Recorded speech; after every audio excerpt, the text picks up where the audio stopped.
Ready? Thumbs up. You all ready? Go. Good evening. Thank you for being here again tonight. Again, Scott Ehlers, just spelling on the last name is E-H-L-E-R-S, Fire Chief with Clearwater Fire and Rescue. Let me start off by saying first that please understand that we're working through a very complicated scene. There's going to be a lot of agencies that are here and are going to be responding in to help coordinate in the investigation of actually what happened. So we're limited on some of the information we can provide, but we'll do our best to get to the right up-to-date information. Earlier this evening at 7:08 p.m., we received for the fire department report of a structure fire here in Bayside Estates, which is all known for a long time as Japanese Gardens. It's a very large mobile home park. Simultaneously, the ARF units, or the aircraft units out of Clearwater St. Pete Airport, also received a note of response regarding a aircraft that had some trouble. During that conversation with their tower lost it off the radar and 3 miles north of the runway, and some of the ARP units responded this way when they saw the fire. Our units got on scene at 1908, 1915 or 7:15 was our initial units on scene, and the aircraft response vehicles were right behind them. That's critical because those aircraft response vehicles are designed to put larger fires out, and that was a critical component of maintaining this mobile home park to what we kept it to.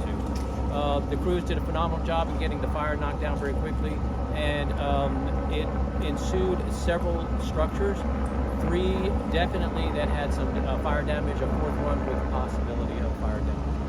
The aircraft was found in the one structure, predominantly right in that one structure. We are working through right now the element of trying to get to the hot spots, but also to try and get to fatalities. I can confirm that we have several fatalities, both from the aircraft and within the mobile home. We're still working to make sure that there is no additional, and it's limited to what we do know right now. As we continue, we'll provide that information.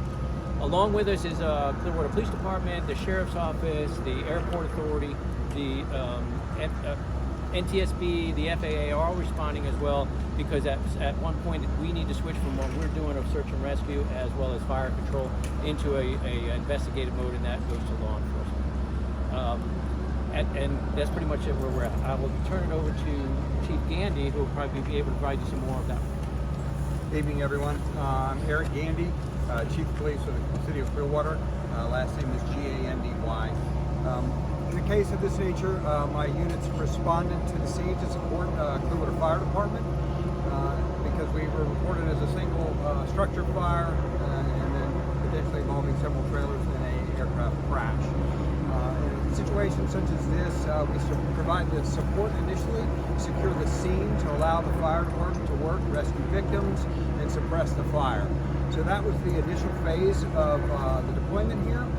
Once the fire is contained and we've searched for victims and identified any of the decedents or locations for decedents, the scene is turned over to law enforcement, and we coordinate with our federal partners, the NTSB and FAA, to continue the investigation.